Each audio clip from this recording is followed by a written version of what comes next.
It all started on a quiet Sunday morning, the kind where the air feels lighter and you think you've finally escaped the chaos of city life.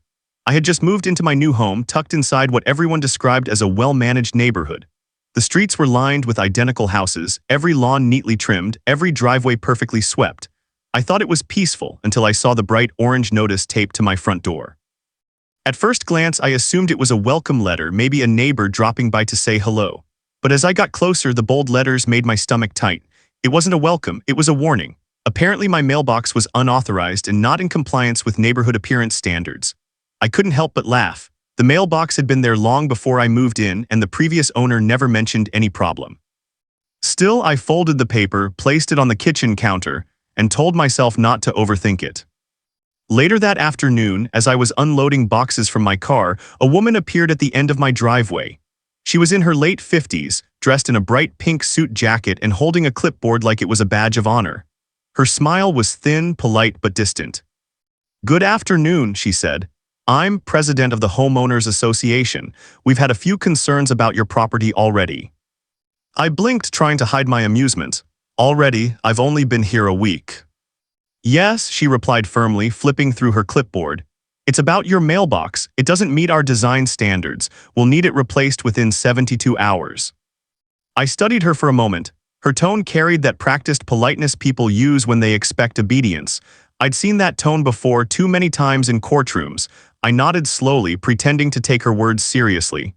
"I'll look into it," I said. Her eyes narrowed slightly. "We take these matters seriously. The association expects cooperation." "I'm sure you do," I said calmly. She didn't like that answer. Her lips tightened before she turned sharply and walked away. I watched her go, clipboard swinging by her side, heels clicking on the pavement like a metronome of authority. That evening, as I sat on my porch sipping coffee, I saw her stop by 2 other homes. She seemed to enjoy delivering her little slips of paper. It wasn't about order, it was about control. I'd dealt with people like before. People who craved power in small spaces, who believed rules were weapons instead of guides. Still, I wasn't looking for a fight. I was here for peace, for quiet, for a life away from endless hearings and case files. The irony was almost poetic. Me, a judge who'd spent years presiding over disputes, now the target of a woman wielding a clipboard instead of a gavel. The next morning, another notice appeared. This one claimed my garbage bins were visible from the street, which was apparently unsightly. I sighed and moved them behind a hedge, though part of me wanted to leave them exactly where they were. I knew from experience that compliance never satisfied people like her. Once they sensed resistance, they came back for more. By day 3, I received my 3rd notice, this one about my car. According to the paper, it did not align with the neighborhood aesthetic. I had to reread it twice. It was a perfectly fine black sedan, not flashy, not broken down, just mine.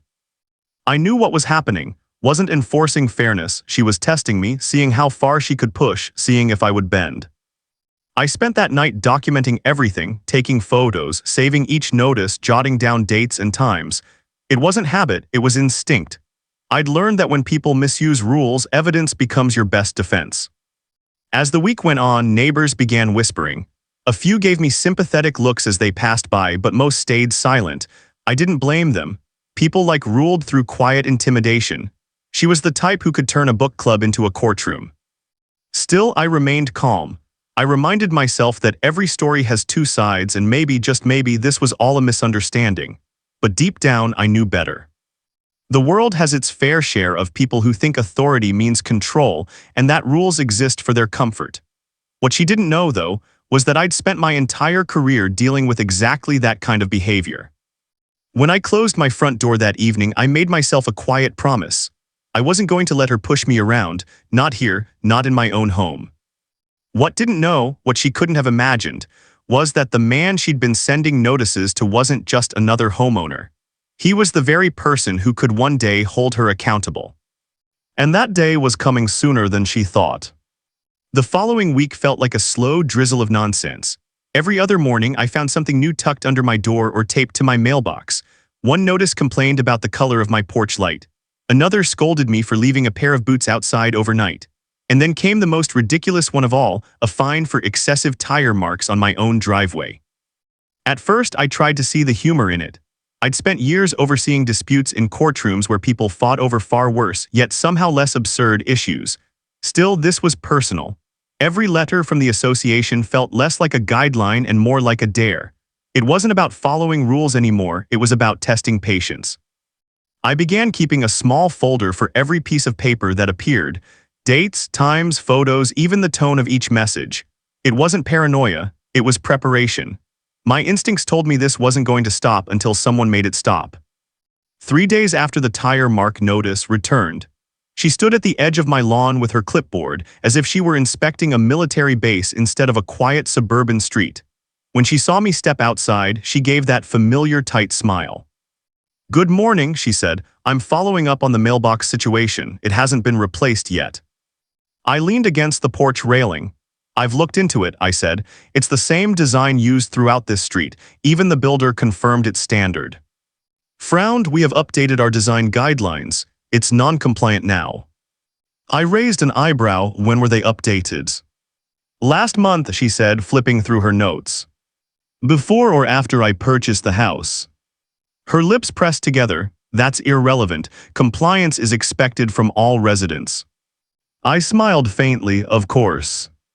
She didn't like that answer either. Preferred obedience, instant and unquestioning. When she realized I wasn't giving her that satisfaction, she turned abruptly and walked off. Later that evening, I noticed her car parked across the street. She was taking photos again, this time of my front yard. I didn't react. Instead, I quietly took my own photos of her doing it. I wasn't looking for confrontation, I was collecting proof. The next morning, I received a fine for inconsistent lawn maintenance. I laughed out loud. It had rained all week and the grass hadn't even grown enough to cut. That's when I started to see the pattern. None of this was about order, it was about control. She didn't like that I didn't yield to her authority, and so every paper she dropped off was a small punishment for standing my ground. Neighbors started noticing. One evening, a man named Tom from across the street approached while I was taking out the trash. He looked around cautiously before speaking. "You're the new guy after, huh?" he said quietly. I smiled. "Seems that way." "She does that," he continued. "Every time someone new moves in, she tries to remind them who's in charge. Most people just give in. It's easier that way." I nodded. "I've noticed." He lowered his voice. "Just be careful, she doesn't like when people push back. Last year she got someone's landscaping business fined for parking a trailer here too long. The poor guy had to sell his house." I thanked him and went back inside. His warning didn't scare me, it confirmed what I already knew. Authority thrived on fear and silence. The problem was she didn't realize she'd picked the wrong person this time. Over the next few days, I began to prepare not for an argument but for a reckoning. I reviewed local property codes, HOA regulations, and even the county registration records for the association. Every document painted the same picture, an organization running more on personality than policy. Then one Friday morning, a letter arrived that crossed the line. It wasn't just a notice, it was an official intent to escalate. According to it, I had failed to comply with multiple directives and could face further action. The tone was threatening, almost gleeful. I read it twice, then placed it neatly in my growing folder. That's when I decided to stop being reactive and start being deliberate. That evening, I drafted my own letter. It wasn't aggressive or emotional. It was clear, precise, and professional, a reminder of what due process actually looked like. I addressed it to the association's office, outlining every instance of overreach, every unverified claim, and every procedural gap in their notices. By the time I sealed the envelope, I wasn't angry anymore. I was patient. People always believed they were untouchable, right until the rules they twisted began to work against them. As I set the letter in the outgoing mail, I couldn't help but smile. The game she started was about to change. And she had no idea the man she was trying to intimidate had spent his entire life mastering the art of fair judgment. By the third week, had stopped pretending this was about rules. It was personal now, and I could feel it in every step she took across my driveway. I'd catch her packing along the curb, taking photos, writing notes, and whispering to other board members as if she were leading a secret investigation. The neighborhood seemed calm on the surface, but beneath it you could feel the quiet tension. Everyone knew she was pushing things too far, yet no one dared to say it aloud. I had seen power trips before. In court, I'd watched people lose themselves the moment they felt a hint of control. It didn't matter if they were executives, officers, or board presidents, ego could turn anyone into a tyrant. Was no different, she didn't need authority, she needed obedience. One afternoon, I was on my porch reading when she approached again, her familiar clipboard tucked under one arm. "Mr. Carter," she called out with that sugary tone that always meant trouble. "I've had multiple reports from neighbors about your porch light being on all night. That's a disturbance." I looked up from my book. "It's a light, it's supposed to be on at night." She frowned. "There are energy guidelines we try to follow here. Uniformity helps maintain balance." Balance, I repeated slowly as if tasting the word. That's an interesting way to describe it. Her smile faltered. "It's best to cooperate, we all want harmony." "I couldn't agree more," I said evenly. "Harmony depends on respect, doesn't it?" She blinked. For a moment I thought she'd realized how she sounded. But then she nodded curtly, muttered something about continued noncompliance, and walked off toward her car. That was when I noticed two of her board members sitting inside, watching from the passenger seat. They were documenting something, probably waiting for me to react, but I didn't. I'd learned long ago that silence can be the loudest form of resistance. Later that night, I looked out my window and saw the same car parked across the street again. Its headlights were off, but I recognized the silhouette instantly, bright jacket glowing faintly in the dashboard light. She sat there for almost 20 minutes jotting things down. I didn't confront her. I simply noted the time and date in my growing folder. The next morning, another notice arrived, this one accusing me of displaying an unapproved item on the porch. I stepped outside, looked around, and laughed. The unapproved item was a small potted plant. I'd seen dozens of them on other porches around the neighborhood. Apparently, mine was the only one that violated something. It was clear now she wanted a reaction. She wanted me to argue, to yell, to give her a reason to escalate further. But I had no interest in playing that role. Instead, I kept collecting evidence. I photographed every notice, every visit, every passing car that stopped outside my home longer than it should have. A few neighbors began to quietly show support. A woman named Rachel from 2 houses down brought over some cookies one evening. "You're handling her better than most," she said softly. "She drove the previous owners crazy. They sold the house just to get away." I smiled. Some people mistake leadership for control. It usually ends the same way. She nodded, looking both relieved and worried. "Just be careful. She's connected with the local management office. She always finds a way to make things official." "I'll keep that in mind," I said. When Rachel left, I sat by the window again, sipping coffee and thinking. Reminded me of certain defendants I'd seen, people who didn't realize that pushing too far can lead to their own undoing. They confuse persistence with power, and that blindness always comes with consequences. A few days later, I got a letter marked urgent. It wasn't just a fine this time, it was a summons to attend a compliance hearing at the community center. The date and time were already set, and the tone suggested it wasn't optional. I chuckled to myself.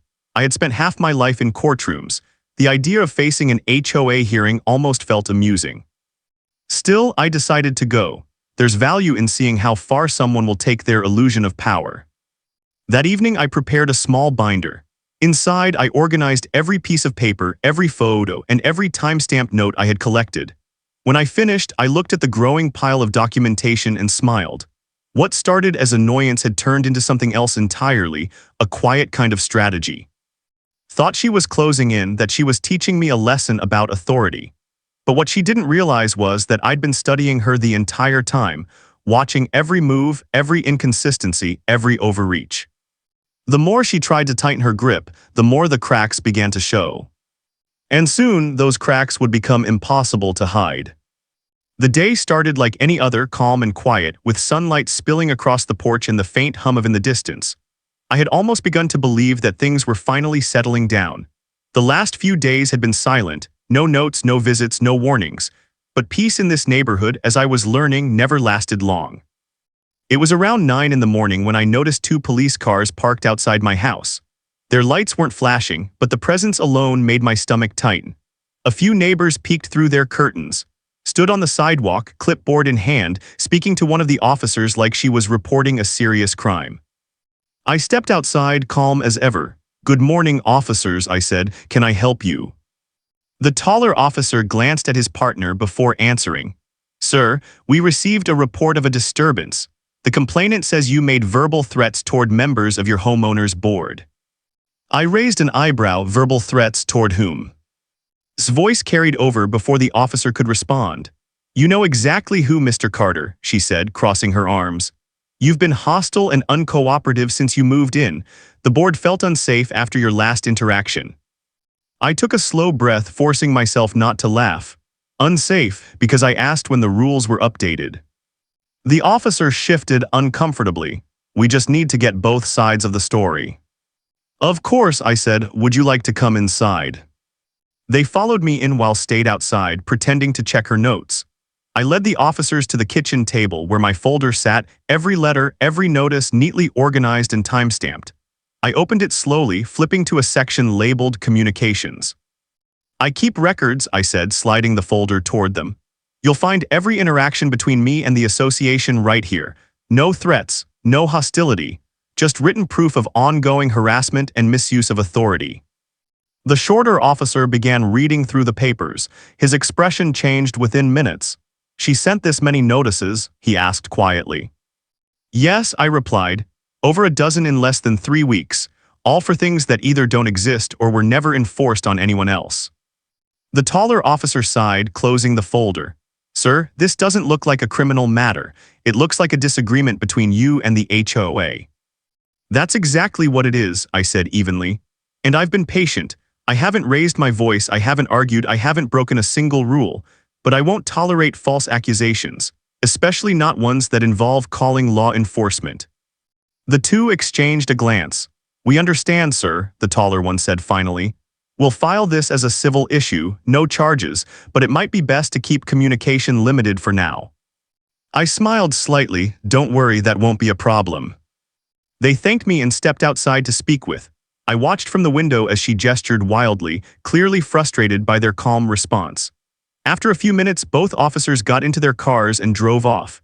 Stayed behind, standing in the street like someone who just lost a game she didn't realize had rules.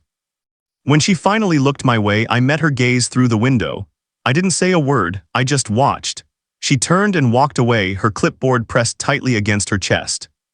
That evening, I sat on my porch again, the same porch light she once complained about glowing softly above me.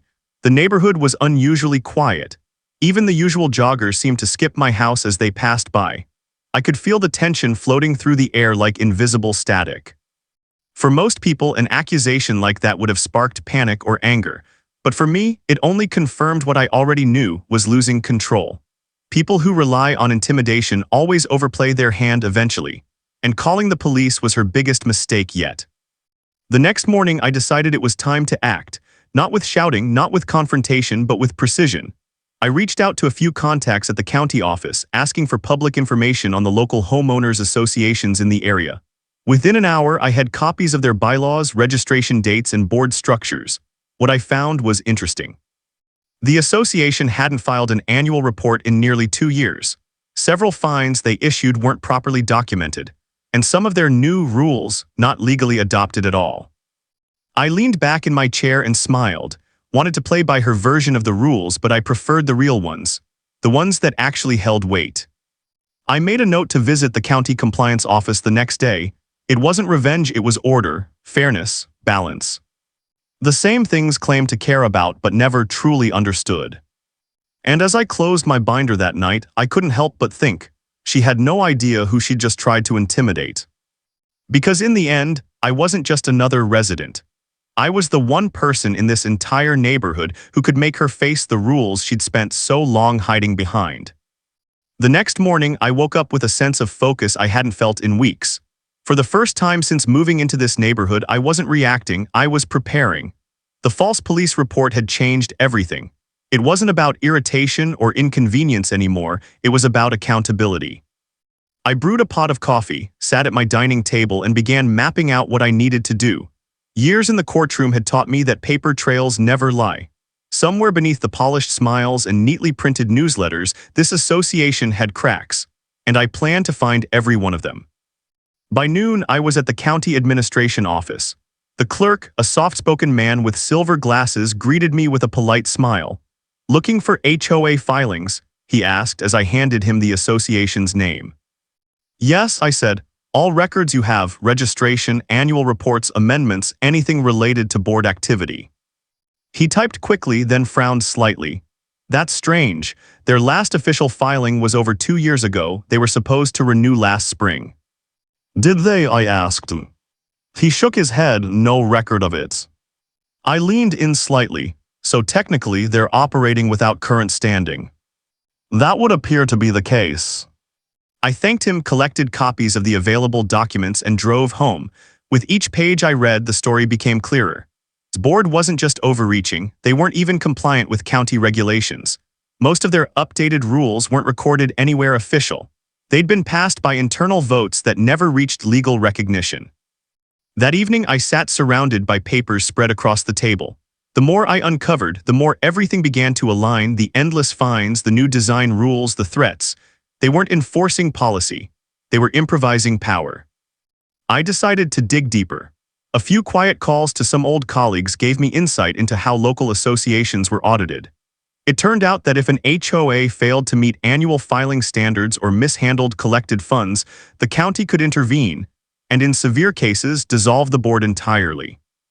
That detail made me pause. Dissolution. It was rare, but it happened when leadership crossed the line between management and misconduct, and by the look of these records, that line had already been trampled. The next day, I requested the association's financial disclosures. The treasurer, a nervous man named Alan, hesitated when I called. "I don't think we're allowed to give that out," he stammered. "Actually," I replied gently, "state statute requires those records be available to homeowners upon written request." There was a long silence before he said, "I'll have to speak with first." "I'm sure you will," I said, and ended the call. That night, I wrote an official request letter and sent it both by email and certified mail. I knew would see it as a challenge, but that was exactly the point. I wasn't hiding anymore. 2 days passed without a response. On the third day, I received an envelope with no return address. Inside was a single sheet of paper, no greeting, no signature, just a short note. "Stop digging into things that don't concern you." I read it twice and smiled. Fear has a certain handwriting, and this one was written in it. Instead of backing down, I doubled my efforts. I filed a report with the County Property Compliance Department, attaching copies of the documents I had gathered. I also reached out to a state-level office that oversees neighborhood associations. Within 48 hours, I received confirmation that a preliminary review had been opened. Meanwhile, had grown strangely quiet. No new notices appeared, no cars parked outside. The silence was almost unsettling, but I knew better than to mistake it for surrender. It was the silence of strategy, the calm before she tried something else. One evening, as I was organizing my notes, Rachel from down the street knocked on my door again. "Have you noticed how empty the HOA office is lately?" she asked. "Been holding meetings with only 2 people. Everyone else on the board is keeping their distance." I nodded slowly. That's what happens when people start realizing the difference between rules and manipulation. Rachel hesitated, then smiled faintly. "Whatever you're doing, it's working." After she left, I sat quietly by the window, watching the porch light flicker against the dusk. There's a certain satisfaction in knowing that justice doesn't always require shouting or confrontation. Sometimes, it just requires patience, knowledge, and the courage to use both. I thought about then, not with anger but with curiosity. What made someone cling to control so desperately that they'd risk everything for it? Maybe it wasn't about power at all. Maybe it was about fear, fear of being ordinary, fear of being unseen. Still, her fear didn't excuse her actions. She had crossed into dangerous territory, and now the system she had relied on for authority was turning its gaze back toward her. I closed the folder, marked the date, and poured myself another cup of coffee. The wheels were in motion now, slow but steady. And the best part, she didn't even know that the person setting them in motion wasn't just a frustrated homeowner. I was the one person she could never intimidate, the one who understood exactly how her downfall would unfold, step by careful step. The letter from the county arrived on a Tuesday morning, tucked neatly among the usual stack of mail. It wasn't thick or official-looking, just a single folded notice printed on plain paper. But as soon as I read the words "formal compliance hearing," I knew this was the moment everything had been leading toward. The hearing was scheduled for the following month. The county had reviewed my report and found sufficient cause to investigate the association's operations. The notice listed the location, date, and time, and advised that all board members were expected to attend. I couldn't help but smile as I placed the letter on the table. Would finally have to answer for everything she'd built her little empire on. Over the next few weeks, the neighborhood grew unusually quiet. The usual stream of notes and notices stopped completely. Evan's car, which had once circled the street like a patrol vehicle, was nowhere to be seen. It was as if the entire association had gone into hiding. Rachel dropped by one evening with a plate of muffins. "She's furious," she whispered, glancing around as if someone might be listening. "I've been calling emergency meetings. The other board members are scared. Some of them didn't even know the filings were missing." I nodded. "That doesn't surprise me. Most people don't look at the paperwork until it's too late." "She keeps saying someone's out to destroy her reputation," Rachel added. "She doesn't know it's you."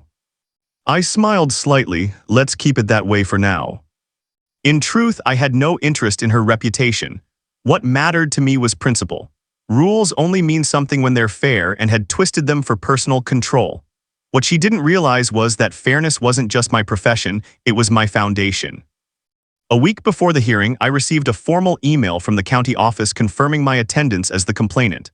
They requested supporting documentation, so I spent an entire evening compiling everything: digital photos, letters, recordings of her visits, and every time-stamped piece of correspondence.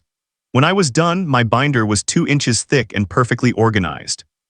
The night before the hearing, I sat in my office surrounded by papers.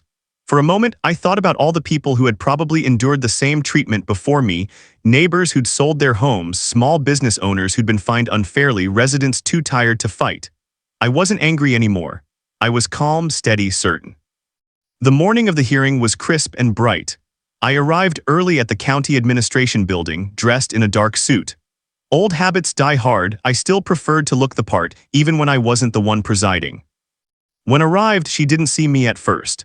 She walked in briskly, wearing her signature pink jacket, clutching her clipboard like a shield. A few other board members followed behind, their expressions a mix of confusion and quiet dread. Then her eyes found mine. She froze. For a moment I saw a flicker of disbelief, then recognition. It was like watching a puzzle click into place. "Good morning," I said evenly. Her lips parted but no sound came out. "You're—" "Yes," I said, sparing her the effort. "Judge Carter." The color drained from her face. You're the one who filed the complaint." "I am," I said simply, "and I'll also be observing today's proceedings. Don't worry though, I won't be the one ruling on it." She blinked rapidly, the confidence she'd worn for months now slipping away. The clipboard trembled slightly in her hands. I could almost hear her mind scrambling to rewrite the story, to find some version of events that didn't make her the villain. But the evidence spoke louder than words ever could. Inside the small hearing room, the atmosphere was heavy. The county compliance officer led the session, calm and professional. He laid out the facts: missing financial reports, unrecorded amendments, misuse of funds from collected fines, and improper enforcement of unregistered rules. Each point landed like a stone dropped in water. Tried to defend herself. She blamed clerical errors, outdated processes, even the previous board members. But each excuse unraveled under the weight of documentation. When the officer asked if she had proof of board approval for her new regulations, she had none. By the time the hearing ended, there was no doubt what the outcome would be. The officer announced that the board would be temporarily suspended pending further investigation. All fines issued in the last year were to be reviewed and potentially voided. Sat motionless, staring at the table. As the room emptied, she turned to me, her voice barely above a whisper. "You could have warned me." I met her gaze. "I did," I said quietly. "You just didn't hear it." Outside, the air felt lighter. The neighbors who had been watching from a distance would soon hear the news. The board that had ruled through fear was now under scrutiny, and for the first time since I moved in, the street would finally feel like home. That night, I placed my binder back on the shelf and turned off the light. The battle wasn't about pride or victory, it was about principle. And though didn't realize it yet, this wasn't the end of her story. It was only the beginning of her lesson. The following weeks felt strangely calm. The neighborhood, once tense with constant monitoring and conflict, had fallen silent. The board was suspended, the rules were frozen, and for the first time since I'd moved in, the sound of laughter replaced the rustle of printed warnings being taped to doors. But that calm was temporary. The county's investigation expanded faster than anyone expected. They discovered financial discrepancies, missing funds, and years of unpaid dues collected under the wrong authority. The news spread quickly, and Soon's name became the subject of quiet conversations on porches and in group messages. Some felt sorry for her, others didn't. I kept my distance. I wasn't interested in gossip, I was interested in closure. One morning, a courier arrived with a sealed envelope addressed to me. Inside was a subpoena. Had appealed the county's suspension decision and requested a judicial review. And the case, by an extraordinary stroke of chance, was being assigned to my courtroom. When I first saw it, I actually laughed out loud. Not because it was funny, but because fate has a way of looping back on itself. Of course it would land on my desk. By law, I couldn't preside over a case where I was personally involved. That was a matter of ethics and fairness. But I could still oversee the preliminary procedures before assigning it to another judge. That meant one final meeting with present. When the day came, I entered the courtroom with the same steady composure I always carried. The air inside was cool and still, the kind of quiet that amplifies every shuffle of paper. Sat at the defense table, dressed more modestly this time, her once perfect hair slightly unkempt. Gone was the pink jacket and commanding posture. She looked tired, haunted even. Her attorney, a young man who looked like he'd just stepped out of law school, stood beside her. He kept glancing at me, clearly unsure how to navigate this situation. "Good morning," I said as I took my seat. My voice echoed softly through the room. "This hearing concerns the petition for judicial review filed by the Homeowners Association represented by Ms. S. Eyes flickered up at me. "Your Honor, I raised a hand gently. "Please let your counsel speak on your behalf." Her lawyer stepped forward, cleared his throat, and began reading from his prepared statement. He argued that the county's actions were excessive, that the suspension had damaged the association's credibility, and that had acted in good faith. I listened without interrupting. My face remained neutral, but inside my thoughts were steady and clear. There was no anger left, just resolve. When he finished, I turned to the county representative, who presented their side calmly, supported by a thick stack of documents. It was everything I had uncovered and more. The evidence spoke for itself. After reviewing the submissions, I closed the folder and looked at. "Ms., I said evenly, due to a conflict of interest, I will be transferring this matter to another judge for further proceedings. However, before I do, I'm obligated to confirm the authenticity of the original complaint." Her eyes widened slightly. "You mean the person who filed it?" "Yes," I said, "that would be me." A wave of silence swept through the room. Even her attorney froze. His breath caught in her throat. "Are you?" she whispered. "Yes, I filed the complaint after receiving numerous unjust notices and observing multiple policy violations. I did not reveal my position at the time to avoid influencing the process." Her expression shifted through disbelief, frustration, and something almost like regret. "You could have spoken to me privately," she said softly. "You didn't have to ruin everything." I met her eyes. "You didn't have to make it this way, but you did. You enforced rules you didn't have the authority to create. You silenced people who questioned you. You used fear when fairness would have worked better." For a long moment, she said nothing. Her gaze dropped to the table and the tension drained from her face. "I thought I was doing what was best for everyone," she murmured. "Sometimes," I said quietly, "the best intentions need boundaries." I signed the transfer order, stamped the file, and stood. "This court is adjourned." As I left the bench, I paused by her table. "Ms., I said, the county isn't trying to destroy you. They're giving you a chance to rebuild the right way. Take it." She nodded slowly, her eyes glassy with a kind of humbled understanding. Outside the courthouse, the air was bright and sharp with autumn wind. I walked down the steps, feeling lighter with each one. I hadn't sought revenge, only truth. And in the end, truth had done exactly what it always does. It revealed everything that was hidden. That night, I sat on my porch, watching the sun dip behind the houses that had once felt so distant. Now, they felt like part of something real again. For the first time since moving in, I didn't feel like a judge or a target. I just felt like a neighbor. And as I looked towards darkened house, I knew the final chapter of this story wasn't about punishment. It was about change. 2 months passed before I heard anything more about the case. Life in the neighborhood had settled into a new rhythm. Lawns grew without warning notices, mailboxes stood free of taped papers, and neighbors who once avoided eye contact now waved across the street. The air felt lighter, like a quiet reset had swept through our little corner of the world. Every morning I still took my walk past the lake. The water was calm, the sky mirrored in perfect stillness. For the first time in a long time, I didn't walk with tension in my shoulders. The association meetings had been suspended, and the county had appointed an interim management team to handle maintenance and finances. It was all temporary, but it was progress. One evening, I came home to find an envelope taped to my door. For a moment, my heart sank. It was a habit I hadn't quite shaken, but this letter wasn't printed or official. It was handwritten. Inside was a short note. Dear Judge Carter, I know I have no right to ask anything of you, but I wanted you to know I've been attending every compliance meeting since the hearing. I've learned more in 2 months than I did in 5 years as chair. I'm sorry for everything.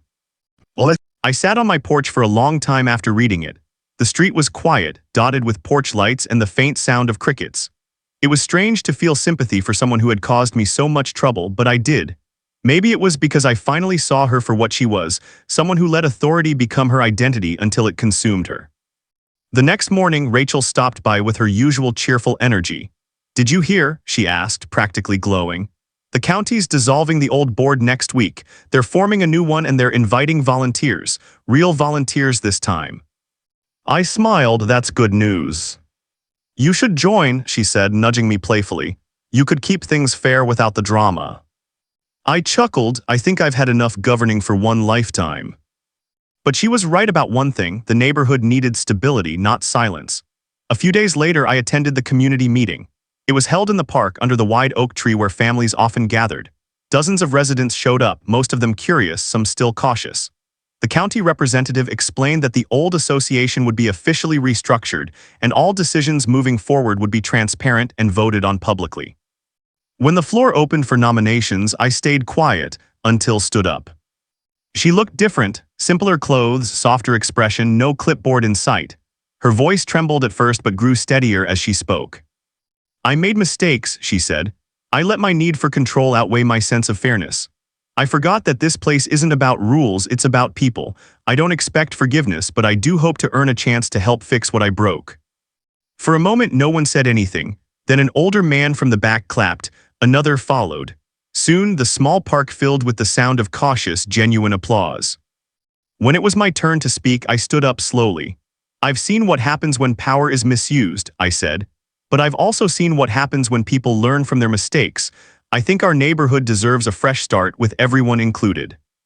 Looked at me, surprised but grateful. That small nod of understanding between us carried more weight than any verdict I'd ever delivered. By the end of the night, a new board was elected, balanced, diverse, and transparent. Rachel volunteered as secretary and even was offered a position as an advisor under county supervision. It was accountability wrapped in redemption. Over the following weeks, the changes became visible. The park was cleaned up, old restrictions were rewritten into reasonable guidelines, and for the first time, residents actually attended meetings willingly. Discussions replaced complaints, laughter replaced arguments, and the sense of belonging slowly returned. One Saturday morning, I stood at the edge of the lake again. The reflection of the homes shimmered across the surface, each one part of a picture that, for once, felt complete. Rachel jogged up beside me, smiling. You look peaceful, she said. I am, I replied. It finally feels like a neighborhood again. She laughed. You mean no more HOA drama? I grinned. Let's not jinx it. We both laughed, and for the first time, it wasn't the laugh of relief. It was genuine joy. As I turned to leave, I noticed walking down the opposite path, carrying a stack of papers. She caught my eye, waved lightly, and smiled. I returned the gesture. No bitterness, no tension, just mutual understanding. That evening, I sat on my porch with a cup of coffee, watching the sun melt into streaks of orange and gold over the rooftops. I thought about everything that had happened, the warnings, the confrontation, the hearings, the silence afterward, and realized something simple but true. Justice isn't about winning, it's about restoring balance. And in the end, that's exactly what we did.